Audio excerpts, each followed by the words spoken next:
यूं ही नहीं मैं बन जाता हूं। कुदरत के कोने कोने से खूबियां खोज लाता हूं। गुणवत्ता की गहराइयों का गोताखोर हूं मैं। यूं ही नहीं मैं रजनीगंधा बन जाता हूं। दिन भर का रिवीजन अब पाठशाला की पहली क्लास। अमेरिका और आतंकी पन्नू का साथ और अपने देश से सवाल। मोदी विरोध में इंडी गठबंधन ने फिर गजब कांड कर दिया। आतंकी पन्नू को निपटाने निकले पूर्व रॉ एजेंट पर भारत में बवाल क्यों मचा है? जो देश की पब्लिक का हीरो है वो मोदी विरोध में इंडी गठबंधन का विलन बन गया है। भारतीय खुफिया एजेंट्स की वो जिंदगी जिसके बारे में सुनकर रोंगटे खड़े हो जाएंगे। आपको यह चैप्टर सबसे पहले देखना चाहिए।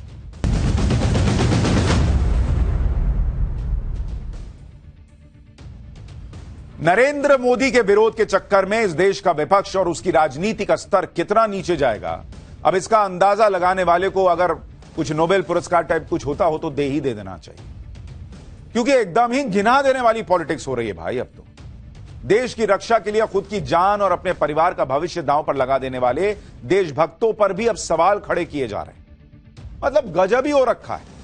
और आज जो खबर पाठशाला के पहले चैप्टर में आप देखेंगे सुनेंगे, उससे आपको इस देश के कुछ नेताओं और उनकी पॉलिटिक्स पर शर्म आएगी कि किस लेवल पर चले गए हैं ये लोग। हालांकि नरेंद्र मोदी के विरोध के चक्कर में देश का विपक्ष इससे पहले भी राजनीति का स्तर गिराने के नए रिकॉर्ड बनाता रहा है। जैसे पाकिस्तान में सेना ने सर्जिकल स्ट्राइक की, पाकिस्तान में घुसकर सेना ने सर्जिकल स्ट्राइक की तो उसके सबूत मांगे गए। पाकिस्तान में एयर स्ट्राइक हुई तो मरने वाले आतंकियों की संख्या का सबूत मांगा गया। फिर विंग कमांडर अभिनंदन के मामले में भी सवाल पूछते रहे ये लोग। मन मुताबिक देश की जुडिशरी पर सवाल खड़े करते हैं। जीत गए तो ईवीएम ठीक, वरना चुनाव हैक हो जाता है इनके लिए। विदेशी धरती पर जाकर भारत को बेइज्जत करते हैं। पड़ोसी देश में हिंसा होती है तो ये प्रार्थना करने लगते हैं कि ऐसी हिंसा देश में हो जाए और मोदी कुर्सी से हट जाए। कनाडा आरोप लगाता है तो ये बिना उसके सबूत दिखाए मोदी सरकार से सवाल पूछने लगते हैं। लेकिन इतना सब कुछ भी बहुत नहीं था तो आज नया बवाल काट दिया इन लोगों ने। आज देश के लिए एक परेशान करने वाली खबर आई। अमेरिका की जांच एजेंसी एफबीआई ने आज एक वांटेड का पोस्टर जारी किया। पोस्टर में दावा किया गया कि यह भारतीय नागरिक है और पूर्व रॉ एजेंट है। अमेरिका ने इस भारतीय नागरिक को आतंकी पन्नू की हत्या की साजिश रचने वाला बताया।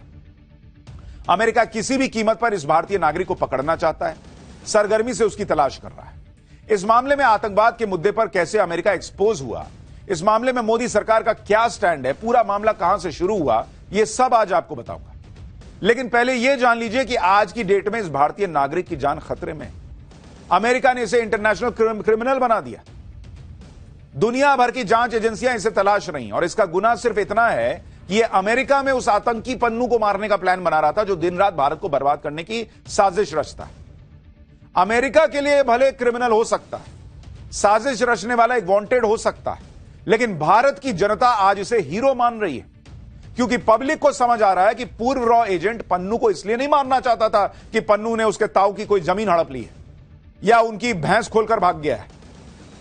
भाई वो देश के खिलाफ करने वाले एक आतंकी को खत्म करके देश की रक्षा करना चाहता था। आज उसकी जान तक खतरे में है और इसलिए हमने भी इसका चेहरा और इसकी पहचान गुप्त रखने का फैसला किया ताकि देश के सपूत को और उनके परिवार को कोई खतरा ना हो। लेकिन अब अमेरिका का जो भी हिसाब हो, उसकी जो भी डिप्लोमेसी हो, लेकिन भारत की जनता का स्टैंड इस मामले में क्लियर है कि जो व्यक्ति भारत के दुश्मन को खत्म करने में लगा है वो विलन कैसे होगा भाई? और वो भी कोई संत आदमी थोड़ी है। तो पन्नू आतंकी है। अमेरिका घुस के ठोक देता आतंकी को तो ठीक, और आतंकी पन्नू को मारने की साजिश रची जाए, उसके लिए प्लान हो, कोविड ऑपरेशन हो, तो वो आदमी जो है वो विलन हो जाएगा देश का। देश की विडंबना यह है कि भारत के आम नागरिकों की नजर में जो पूर्व खुफिया एजेंट हीरो है वही इस देश के विपक्ष के लिए विलन है। इस देश का विपक्ष वो भाषा बोल रहा है, जो सवाल पूछ रहा है, जो अमेरिका को सूट करता है, जो पन्नू को सूट करता है। देश की जनता को पूर्व रॉ एजेंट के समर्थन में भर भर के मैसेजेस कर रही है। जनता खड़ी है उसके साथ। लेकिन आज जनता को यह भी देख लेना चाहिए कि विपक्ष किसकी साइड खड़ा है, क्योंकि उसे तो नरेंद्र मोदी के विरोध के आगे कुछ दिखता नहीं। देश तो उनके लिए है ही नहीं ना, लिस्ट में ही नहीं है, ऐसा लगता है। जहां नरेंद्र मोदी को घेरने का मौका मिल जाए, इंडी गठबंधन बिना सोचे बिना समझे कूद पड़ता है। जैसे बांग्लादेश में बवाल मचा तो इंडी गठबंधन यही दुआ कर रहा था एक तरीके से कि कुछ ऐसा ही भारत में हो जाए। अब अमेरिका के मामले में भी इंडी गठबंधन यही करता दिख रहा है। जैसे आप ममता बनर्जी की पार्टी टीएमसी के प्रवक्ता रिजू दत्ता का सोशल मीडिया पोस्ट देख लीजिए। ये भाई साहब लिख रहे हैं कि जब अमेरिकी सरकार और एफबीआई भारतीय नागरिक को मोस्ट वांटेड लिस्ट में डाल दे तो यह डिप्लोमेटिक लेवल पर बड़ी नाकामी। यह दिखाता है कि हमारी विदेश नीति और उसे तय करने वाले लोग कितने असक्षम हैं। देसी जेम्स बॉन्ड फिर से फेल हो गया, विदेश मंत्रालय फिर से फेल हो गया।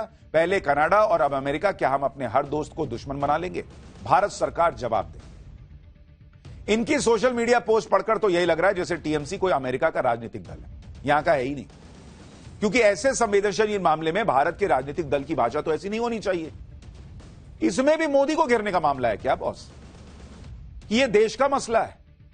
इनकी ऐसी भाषा देखकर लोग भी कंफ्यूज हो जाएंगे कि ये किस बात पर इतना खुश है। इस बात के लिए कि आतंकी पन्नू बच गया, या इस बात के लिए कि अमेरिका ने भारतीय नागरिक की साजिश फेल कर दी, या इस बात के लिए कि नरेंद्र मोदी की विदेश नीति को करारा झटका लगा है इनकी नजर में? कहीं तो मोदी से आगे बढ़ के सोचोगे बॉस।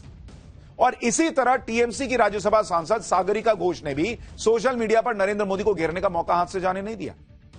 सागरिका घोष ने लिख दिया कि इस बारे में गृह मंत्रालय को पूरी जानकारी देनी चाहिए, ऑल पार्टी मीटिंग बुलानी चाहिए, विपक्ष को भरोसे में लेना चाहिए, इसके बाद संसद में पूरा बयान देना चाहिए।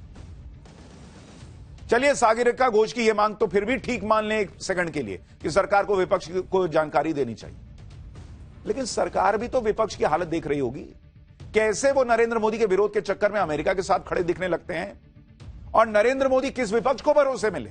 उस विपक्ष को जो पूरी बात जाने बिना ही सरकार को कटघरे में खड़ा कर रहा है, जो डंके की चोट पर भारतीय नागरिक की पहचान को जगह जगह सार्वजनिक कर रहा है, उसकी जान को खतरे में डाल रहा है। अभी तो मामला अमेरिका की कोर्ट में चल ही रहा है, अभी डिप्लोमेटिक चैनल पर दोनों देशों की बातचीत चल ही रही है। कौन सी जानकारी चाहिए इनको? जिस व्यक्ति को अमेरिका मोस्ट वांटेड बता रहा है, उसके बारे में अमेरिका क्या क्या कह रहा है वो आपको बताता हूं। अमेरिका के मुताबिक इस भारतीय नागरिक ने पन्नू को मारने की साजिश भारत से बैठे बैठे रची। इसी ने आतंकी पन्नू को मारने के लिए निखिल गुप्ता नाम के एक व्यक्ति को हायर किया। अमेरिका ने शुरू में उसे भारत सरकार का एक कर्मचारी बताया। अमेरिका के मुताबिक यह व्यक्ति वरिष्ठ फील्ड अधिकारी है जो पहले सीआरपीएफ में रह चुका है। अमेरिका ने जो इसकी एक तस्वीर जारी की है उसमें यह भारतीय नागरिक सेना की वर्दी में दिख रहा है। अमेरिका ने इसकी और भी जानकारी दी, जिसे हम सिर्फ इसलिए नहीं बता रहे ताकि इसकी जान को खतरा ना हो, क्योंकि इस देश का विपक्ष कुछ भी सोचे, हम तो यही जानते हैं कि रॉ का एजेंट हो या रॉ का पूर्व एजेंट हो, वो आपकी हमारी सुरक्षा के लिए ही अपनी जान जोखिम में डालते हैं। वरना उनको कोई शौक नहीं है कि अपना परिवार छोड़कर कहीं किसी ऑपरेशन में लगे हों। कौन पूछता है बॉस उनकी जिंदगी के बारे में? कुछ उनको हो जाए, कोई बात करने वाला नहीं होता, किसी को वो बताते तक नहीं है कि वो रॉ के एजेंट हैं या खुफिया एजेंट हैं, कोई नाम लेने वाला नहीं होता। और आज एक व्यक्ति अमेरिका ने कह दिया, इसलिए मोस्ट वांटेड हो गया इस देश के विपक्ष के लिए भी, और उस पर सवाल खड़े हो रहे हैं। अमेरिका ने जैसे ही मोस्ट वांटेड की लिस्ट में एक भारतीय का नाम चस्पा किया, वैसे ही कांग्रेसी नेताओं के चेहरे चमक उठे कि मोदी को तो घेरने का मौका मिल गया। मुंबई कांग्रेस ने सोशल मीडिया पर एक पोस्ट डाला जिसमें कहा गया कि बिग ब्रेकिंग, मोदी राज में भारत के लिए एक और काला अध्याय। एक पूर्व रॉ एजेंट अब एफबीआई की वांटेड लिस्ट में है। एफबीआई उसे अमेरिकी धरती पर मर्डर की साजिश रचने और मनी लॉन्ड्रिंग में शामिल होने के आरोप में तलाश रही है। यह बहुत ही हैरान करने वाला है, जहां भारतीय खुफिया एजेंसी के अधिकारी भी विदेश में हत्या की साजिश रच रहे हैं। इस तरह के अधिकारियों के चक्कर में भारत की छवि खराब हो रही है। पहले कनाडा राजनीतिक दखल का आरोप लगाता है और अब अमेरिका ऐसी अराजकता के लिए नरेंद्र मोदी को जिम्मेदार ठहरा रहा है। मुंबई कांग्रेस ने यह तो बता दिया कि एक भारतीय नागरिक अमेरिका के लिए वांटेड है, लेकिन यह नहीं बताया कि अगर यह आरोप सही भी है तो वो भारतीय नागरिक वहां किसी मासूम को नहीं बल्कि एक आतंकी को खत्म करने का प्लान बना रहा था। अमेरिका के लिए आतंकी पन्नू भी अगर उसके यहां का नागरिक है तो इंपॉर्टेंट है, जो कि टेररिस्ट है। और आपके यहां का पूर्व रॉ एजेंट जो आपके लिए, आपके देश के लिए काम करता है, वो आपके यहां का नागरिक है, लेकिन मोदी को घेरने के चक्कर में आप उस पर सवाल खड़े कर रहे हैं। कुछ तो शर्म होनी चाहिए बॉस। इस पोस्ट के जरिए कांग्रेस ने कनाडा के मामले में भी मोदी सरकार को घेरा, जबकि पूरी दुनिया कह रही है कि जस्टिन ट्रूडो तो भारत पर आरोप लगाकर खुद एक्सपोज हो गए, लेकिन मोदी विरोध में कांग्रेस की उल्टी ही गंगा बह रही है। हालांकि बाद में मुंबई कांग्रेस ने सोशल मीडिया पोस्ट को डिलीट कर दिया, लेकिन सिर्फ भारत पर ही सवाल क्यों, जबकि यह तो दुनिया भर में होता है। अलग अलग देश की खुफिया एजेंसियों के दुनिया भर में सीक्रेट एजेंट्स होते हैं, वो सीक्रेट ऑपरेशंस करती हैं। जैसे अमेरिकी खुफिया एजेंसी CIA ने 2011 में पाकिस्तान में घुसकर ओसामा बिन लादेन को मार गिराया। वो भी तो टेररिस्ट था। अमेरिका में तो किसी ने नहीं कहा। इजरायली खुफिया एजेंसी मोसाद के तो आजकल क्या हमेशा से बड़े चर्चे हैं। हमास और हिजबुल्लाह की टॉप लीडरशिप मोसाद ने सीक्रेट ऑपरेशन में मार गिराया उसको। इसी तरह से यूके में खुफिया एजेंसी MI6 है। फ्रांस की खुफिया एजेंसी DGSE है। तो ऐसा नहीं है कि भारत ने अकेले कोई रॉ बना रखा है और कोई बहुत अलग सा काम कर रहा है। दुनिया भर में ऐसे कोवर्ट ऑपरेशंस होते हैं। हर बार क्या घर में घुस के ठोकेंगे आप लोगों को?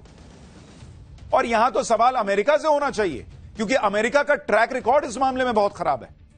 खालिस्तानी आतंकवादी पन्नू अमेरिका में ही पल रहा है। अमेरिका से ही पन्नू आए दिन भारत विरोधी बयान देता है। इससे पहले 26/11 मुंबई अटैक का साजिशकर्ता डेविड हेडली अमेरिका में रहता था।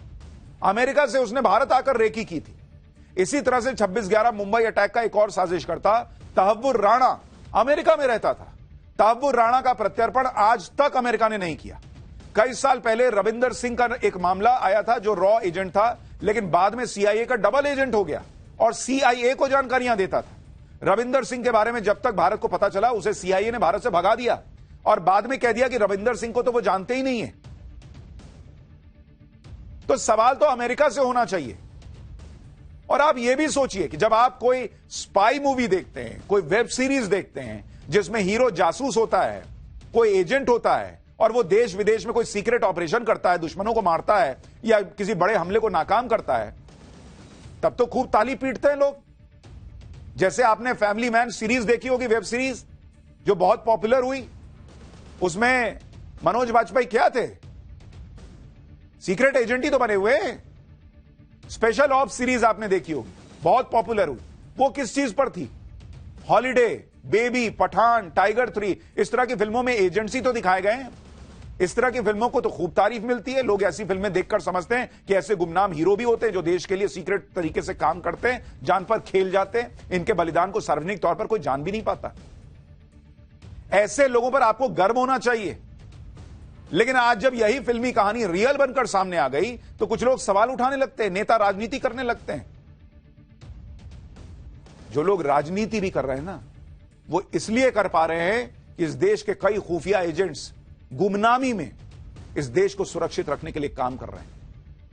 वो अपने ड्राइंग रूम में बैठकर ट्वीट कर पा रहे हैं झकाझक एसी में, क्योंकि कोई खुफिया एजेंट, इस देश के सैनिक बॉर्डर पर सब दिन रात काम कर रहे हैं। विपक्षी पार्टियां भले ही पूर्व रॉ एजेंट को FBI की वांटेड लिस्ट में डालने पर सरकार को घेर रही हैं, लेकिन सोशल मीडिया पर देश की जनता पूर्व रॉ एजेंट की तारीफों के पुल बांध रही है। एक यूजर ने लिखा कि अमेरिकी एजेंसी ने पूर्व रॉ एजेंट को न्यूयॉर्क में खालिस्तानी पन्नू की हत्या की साजिश में शामिल पाया। हमें उस एजेंट पर गर्व है। सारे सुपर हीरो सलामी दे रहे हैं। एक और यूजर ने एक लड़की के नाम का जिक्र करते हुए उसे पूर्व रॉ एजेंट की गर्लफ्रेंड बताया और अमेरिकी एजेंसियों को उस लड़की पर नजर रखने की नसीहत देते हुए कहा कि ऐसा करने से पूर्व रॉ एजेंट को जल्दी ढूंढने में मदद मिलेगी। आगे इस यूजर ने लिखा कि उसकी पहचान गुप्त रखते हुए उसके अकाउंट में $15,000 का रिवॉर्ड डिपॉजिट कर दिया जाए। यानी लोग अमेरिका के मजे भी ले रहे हैं। सोशल मीडिया पर इस तरह की कई और पोस्ट भी वायरल हो रही हैं जिसमें लोग पूर्व रॉ एजेंट का समर्थन कर रहे हैं। ऐसा ही एक पोस्ट देखिए जिसमें पूर्व रॉ एजेंट को बीच में खड़ा दिखाया गया है और सारे सुपर हीरो उसके सम्मान में झुके हुए नजर आ रहे हैं। एक और पोस्ट देखिए, इसमें यूजर ने एक मैप शेयर किया है जिसमें एक जगह भाड़ को पूर्व रॉ एजेंट की करंट लोकेशन बताया गया और अमेरिका को भाड़ में जाने की नसीहत दी गई, यानी गो टू भाड़। एक तरफ सोशल मीडिया पर लोग पूर्व रॉ एजेंट को हीरो बता रहे हैं, दूसरी तरफ उसका नाम FBI की वांटेड लिस्ट में डालने पर लोगों का गुस्सा अमेरिका पर फूट रहा है। ऐसी एक पोस्ट में एक यूजर ने ओसामा बिन लादेन और लीबिया के तानाशाह गद्दाफी की तस्वीर शेयर करते हुए अमेरिका को निशाने पर लिया और लिखा कि क्या अमेरिका ने इनको मारने से पहले संबंधित देशों से मंजूरी ली थी क्या? आगे पोस्ट में सवाल उठाया गया कि क्या अमेरिका ने नसरल्ला और याहिया सिनवार और दूसरे हमास नेताओं को मारने से पहले पूछा था क्या? ऐसी एक और पोस्ट में एक यूजर ने पूर्व रॉ एजेंट पर FBI के डायरेक्टर के बयान को शेयर करते हुए लिखा कि आप करो तो संस्कार, दूसरा करे तो कैरेक्टर खराब है। देश की पब्लिक साथ दे रही है सरकार का, रॉ के पूर्व एजेंट का, और यहां का विपक्ष इसमें भी पॉलिटिक्स ढूंढ रहा है। अब आपको वो पूरी कहानी विस्तार से बताता हूं कि अमेरिका ने पन्नू मामले में भारत के एक्स एजेंट पर क्या आरोप तय किए, जिनके आधार पर अमेरिकी एजेंसी FBI ने उसे अपनी वांटेड लिस्ट में डाला है। उसके बारे में भी जानिए। खालिस्तानी आतंकी गुरपतवंत सिंह पन्नू की हत्या की नाकाम साजिश में मर्डर फॉर हायर यानी भाड़े पर हत्या और मनी लॉन्ड्रिंग के आरोप है कि पूर्व रॉ एजेंट अभी फरार चल रहा है और इस मामले में दाखिल पहली चार्जशीट में भारत के इस एक्स एजेंट को कोड नेम CC1 दिया गया है, यानी उसे केस में को कॉन्स्पिरेटर बताया गया है। आरोप है कि भारत के एक्स एजेंट ने हत्या की साजिश में शामिल अपने सहयोगी को विक्टिम के घर का पता, फोन नंबर और उसकी पहचान से जुड़ी दूसरी जानकारियां मुहैया करवाई। भारत के एक्स एजेंट के जिस सहयोगी का जिक्र FBI ने किया है उसका नाम निखिल गुप्ता बताया गया है, जिसे पिछले साल चेक गणराज्य से गिरफ्तार किया गया था। निखिल गुप्ता को पहले ही पन्नू की हत्या की कथित साजिश में केस चलाने के लिए अमेरिका डिपोर्ट किया जा चुका है और अभी वो जेल में बंद है। 18 पन्नों की चार्जशीट में एक तस्वीर भी शेयर की गई है जिसमें न्यूयॉर्क में 2 लोग कार के अंदर डॉलर्स का लेन देन कर रहे हैं, जिसको लेकर FBI का दावा है कि भारत के एक्स एजेंट और निखिल गुप्ता की तरफ से यह रकम कथित किलर को आतंकवादी पन्नू की हत्या के लिए दी गई थी। FBI ने भारत के कथित एक्स एजेंट की 3 तस्वीरों के साथ एक वांटेड पोस्टर भी जारी किया और दावा किया है कि आरोपी के खिलाफ 10 अक्टूबर को ही गिरफ्तारी का वारंट जारी हो चुका है। FBI की चार्जशीट में एक्स एजेंट को लेकर कई और दावे किए गए। चार्जशीट के मुताबिक भारत के जिस एक्स एजेंट को आरोपी बनाया गया है वो भारत का सरकारी कर्मचारी है। उसने कथित तौर पर एक आपराधिक सहयोगी के साथ मिलकर साजिश रची और अभिव्यक्ति की आजादी का इस्तेमाल करने पर अमेरिकी धरती पर एक अमेरिकी नागरिक की हत्या की कोशिश की। चार्जशीट में दावा किया गया है कि भारत के एक्स एजेंट को 2 और नामों से भी जाना जाता है। इस केस में भारतीय एक्स एजेंट दूसरा आरोपी है जिस पर चार्जशीट दाखिल हो चुकी है। चार्जशीट के मुताबिक भारत के एक्स एजेंट ने अपनी पोजीशन को सीनियर फील्ड ऑफिसर के तौर पर मेंशन किया, जिसकी जिम्मेदारियां सिक्योरिटी मैनेजमेंट और इंटेलिजेंस की। चार्जशीट में यह भी दावा है कि भारत का यह एक्स एजेंट पहले भारत की पैरामिलिट्री फोर्स में रह चुका है और उसे अधिकारियों को दी जाने वाली बैटल क्राफ्ट और वेपन की ट्रेनिंग मिली है।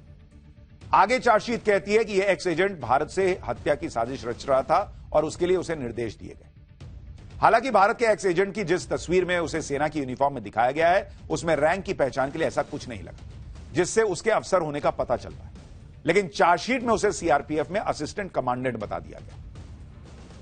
अमेरिका के आरोपों पर भारतीय विदेश मंत्रालय ने भी जवाब दिया।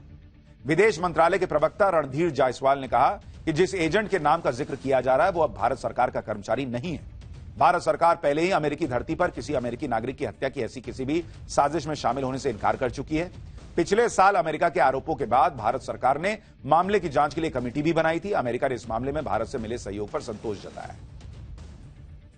अब आपको उस केस के बारे में भी बताता हूं जिसमें एक्स एजेंट को FBI की वांटेड लिस्ट में डाला गया। दरअसल पिछले साल वेस्टर्न मीडिया की एक रिपोर्ट में दावा किया गया था कि अमेरिका की जमीन पर आतंकी गुरपतवंत सिंह पन्नू की हत्या की साजिश रची गई, जिसे नाकाम कर दिया गया। पन्नू अमेरिकी नागरिक है और भारत ने उसे आतंकी घोषित किया हुआ है। इस मामले में बाद में अमेरिकी जस्टिस डिपार्टमेंट ने इस मामले में न्यूयॉर्क डिस्ट्रिक्ट कोर्ट में केस दायर किया था। इसी केस में निखिल गुप्ता और भारत के एक्स एजेंट पर पन्नू की हत्या की प्लानिंग के लिए आरोपी बनाया। आरोप है कि पन्नू की हत्या के लिए $1 लाख की सुपारी दी गई, जिसके एडवांस के तौर पर $15,000 की पेमेंट न्यूयॉर्क में की गई।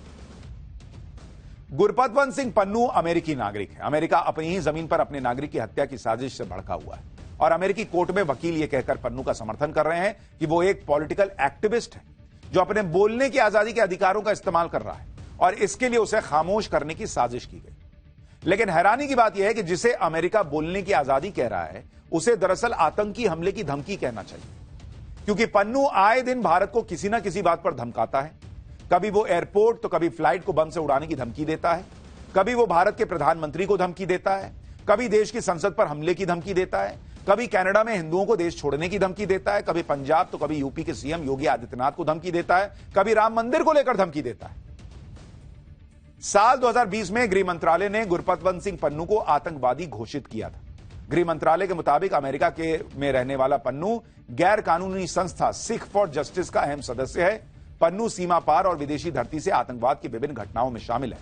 पन्नू राष्ट्र विरोधी गतिविधियों और खालिस्तान मूवमेंट में शामिल है और पंजाब में आतंकवाद को फिर से जिंदा करने की साजिश रच रहा है। इससे पहले गृह मंत्रालय ने 10 जुलाई 2019 को UAPA के तहत सिख फॉर जस्टिस संगठन पर प्रतिबंध लगाया था। पन्नू जो कर रहा है, अगर वो बोलने की आजादी के लेवल पर आता है और इसलिए उसे कुछ भी करने दिया जा सकता है, तो कोई अमेरिका से पूछे कि तुम्हारे यहां कोई घुसता है तो इतने 10 लेवल की चेकिंग क्या करते हो, फिर जाने दो लोगों को, जब कोई घटना होगी तो पकड़ना। भाई तुम्हारा लॉजिक यही है ना कि पन्नू जब कोई आतंकी हमला कर दे, किसी को मार दे, तब वो तुम्हारी नजर में आतंकी होगा, तो जो लोग आ रहे हैं उनको भी तभी पकड़ना ना भाई। जब वो आतंकी साबित हो जाए, कोई आतंकी घटना कर दें, वहां तो लेके टों करके कपड़े उतार के चेक करते हो। अपने मामले में तो दुख होने लगता है। जो लोग अमेरिका में पूर्व रॉ एजेंट के मोस्ट वांटेड होने को लेकर भारत में ही अपने ही देश पर सवाल उठा रहे हैं, वो ये क्यों भूल जाते हैं कि रॉ जैसी खुफिया एजेंसियां आज कोई नरेंद्र मोदी के दौर में नहीं बनी है। रॉ का अपना एक इतिहास है और सालों साल से रॉ देश के लिए काम कर रही है। रॉ का मतलब होता है रिसर्च एंड एनालिसिस विंग, जिसका गठन आज से 56 साल पहले हुआ था। 1968 में जब इंदिरा गांधी प्रधानमंत्री थी, तब उन्होंने नई खुफिया एजेंसी बनाने के लिए कहा था। इससे पहले सिर्फ एक फुल फ्लेजेड खुफिया एजेंसी इंटेलिजेंस ब्यूरो हुआ करती थी, यानी आईबी। लेकिन बाद में देश के लिए दूसरी फुल फ्लेजेड खुफिया एजेंसी की जरूरत महसूस की गई, जो विदेशों से भी जानकारी जुटा सके, जिसकी वजह से 1968 में रॉ अस्तित्व में आई, जिसे फॉरेन इंटेलिजेंस का काम मिला, यानी विदेशी धरती से जानकारी जुटाकर भारत की सुरक्षा में योगदान देने का। तो नरेंद्र मोदी ने रॉ को बनाया नहीं, और इसके पहले जो रॉ के एजेंट्स रहे वो भी देश के लिए खुफिया जानकारी जुटाते थे, कोवर्ट ऑपरेशन करते थे। उन्हें मटर छीलने के लिए हायर नहीं किया गया था। रॉ को बनाने की जरूरत क्यों महसूस हुई, इसका भी बैकग्राउंड बड़ा दिलचस्प है। रॉ को बनाने के 3 साल पहले भारत पाकिस्तान के बीच 1965 का युद्ध हुआ था। 1965 में भारत पाकिस्तान के बीच 22 दिन युद्ध चला। इस युद्ध में हमेशा की तरह पाकिस्तान पर भारत भारी पड़ा, लेकिन युद्ध में भारत को एक कमी महसूस हुई कि उसके पास पाकिस्तान से जुड़ी गुप्त जानकारियों की कमी थी। पाकिस्तान के पास हथियारों की बहुत कमी हो गई थी और उसे हथियार कहीं और से मिलने की संभावना भी नहीं थी, क्योंकि अमेरिका ने पाकिस्तान को हथियार देने पर रोक लगा दिया था। लेकिन भारत को यह गुप्त जानकारी सही समय पर नहीं मिल सकी कि पाकिस्तान के पास हथियारों की कमी हो गई। इस जानकारी के अभाव के बीच ही युद्ध विराम हो गया, और जिस दिन युद्ध विराम हुआ उस दिन तक पाकिस्तान के सारे हथियार खत्म हो चुके थे। अगर पाकिस्तान से जुड़ी सटीक जानकारी पहले मिल गई होती तो 1965 के युद्ध में भारत कहीं और बड़ी जीत हासिल करता और पाकिस्तान सरेंडर कर चुका होता। रॉ के पूर्व प्रमुख शंकरन नायर ने अपनी एक किताब में इसका जिक्र किया कि भारत को सटीक जानकारी इसलिए नहीं मिल पाई क्योंकि इसे जुटाने का काम नकारा जासूसों के पास था। इसी के बाद यह तय किया गया कि नई खुफिया एजेंसी का गठन होगा, जिसका काम देश के बाहर की खुफिया जानकारी को इकट्ठा करना होगा, कोवर्ट ऑपरेशंस करना होगा। इसी में 1968 में आईबी के बेस्ट ऑफिसर्स और जासूसों को लेकर रॉ का गठन किया गया। रॉ के पहले चीफ आर.एन. काव थे, जो उस वक्त आईबी के डिप्टी डायरेक्टर हुआ करते थे। इसके अलावा शंकरन नायर को डिप्टी बनाया गया, जो बाद में रॉ के चीफ बने। तब आईबी में काम कर रहे 250 लोगों को सिलेक्ट करके रॉ में ट्रांसफर किया गया। रॉ अपने एजेंट सीधे कॉलेज और यूनिवर्सिटी से ही सिलेक्ट कर लेती। शुरू में इसका मजाक भी बना, क्योंकि रॉ के लोगों के रिश्तेदार दोस्तों को नौकरियां मिल रही थी। लोग इसे मजाक में relatives and associates welfare association कहने लगे थे। लेकिन बाद में रॉ ने अपने सिलेक्शन का तरीका बदला और बहुत टफ एग्जाम कर दिया गया।